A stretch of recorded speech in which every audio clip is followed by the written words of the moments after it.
Hello दोस्तों, स्वागत है आपका हमारे YouTube चैनल एजुकेशन की संगीता में। दोस्तों कैसे हैं आप सभी। दोस्तों आज मैं जीके के इम्पोर्टेंट क्वेश्चन लेकर आई हूँ। तो सबसे पहले बात करते हैं, निम्नलिखित में से कौन ऊर्जा के गैर परंपरागत स्रोत की श्रेणी में आता है। ठीक है, तो ऊर्जा के गैर परंपरागत जो श्रेणी है उसमें कौन सा आता है। ठीक है, तो दोस्तों क्या कोयला है या बायोगैस है या प्राकृतिक गैस है या पेट्रोलियम है। तो दोस्तों इसका आंसर जो है हमारा बायोगैस है। ठीक है, क्या है बायोगैस।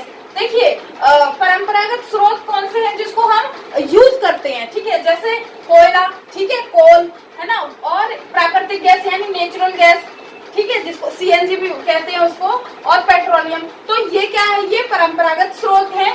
लेकिन बायोगैस जो है वो गैर परंपरागत की श्रेणी में आती है। ठीक है, आगे बात करते हैं, निम्नलिखित में से कौन ऊर्जा का परंपरागत स्रोत नहीं है।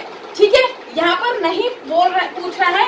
तो देखिए प्राकृतिक गैस, खनिज तेल, भूतापीय ऊर्जा या कोयला।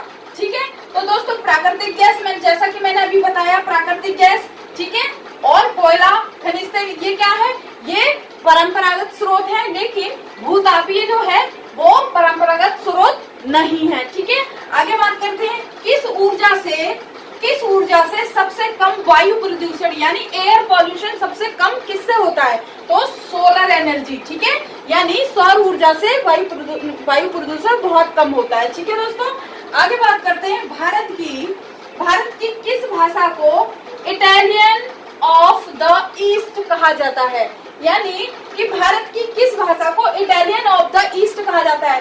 तो दोस्तों ये तेलुगु को कहा जाता है। ठीक है, तेलुगु दोस्तों तेलंगाना और आंध्र प्रदेश को भाषा के आधार पर दोनों को अलग अलग कर दिया गया। ठीक है, तो तेलंगाना जो है आंध्र प्रदेश से अलग कब हुआ, 2014 में हुआ था। ठीक है, और सबसे पहला जो राज्य है वो भाषा के आधार पर जो हुआ था अलग, वो आंध्र प्रदेश था। ठीक है, तो ये इटालियन ऑफ द ईस्ट जो है तेलुगु भाषा को कहा जाता है। ठीक है, जो कि तेलंगाना और आंध्र प्रदेश का समाहित है। ठीक है दोस्तों, देश में एकमात्र किस राज्य की राजभाषा जो है वो अंग्रेजी है।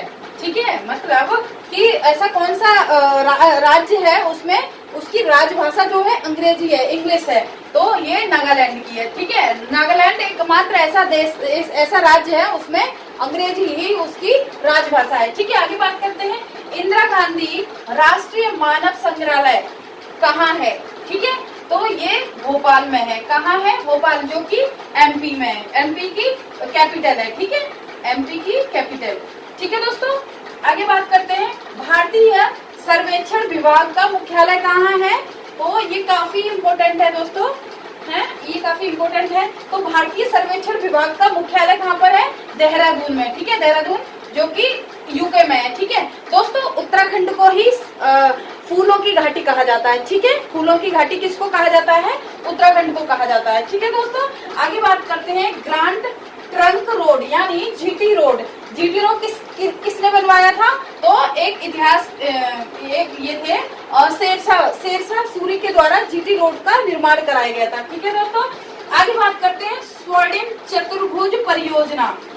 स्वर्णिम चतुर्भुज परियोजना जो है वो किससे संबंधित है। ठीक है, तो दोस्तों ये सड़क परिवहन से संबंधित है। ठीक है, किससे, रोड जो ट्रांसपोर्ट होता है उससे, यानी सड़क परियोजना। ठीक है, तो उसमें यानी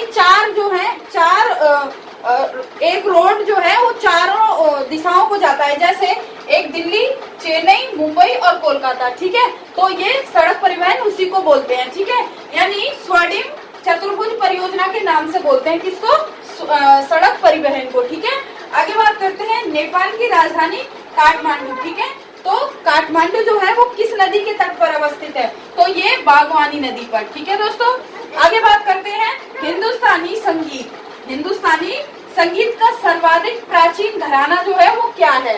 तो संगीत का जो प्राचीन घराना जो है ग्वालियर है। ठीक है, ग्वालियर घराना। ठीक है दोस्तों, तो ये रहे कुछ इम्पोर्टेंट जीके के प्रश्न। आई होप सेशन पसंद आया होगा, और चैनल पर नए हैं तो कमेंट करें, लाइक करें, शेयर करें, सब्सक्राइब करें। Thank you so much for watching.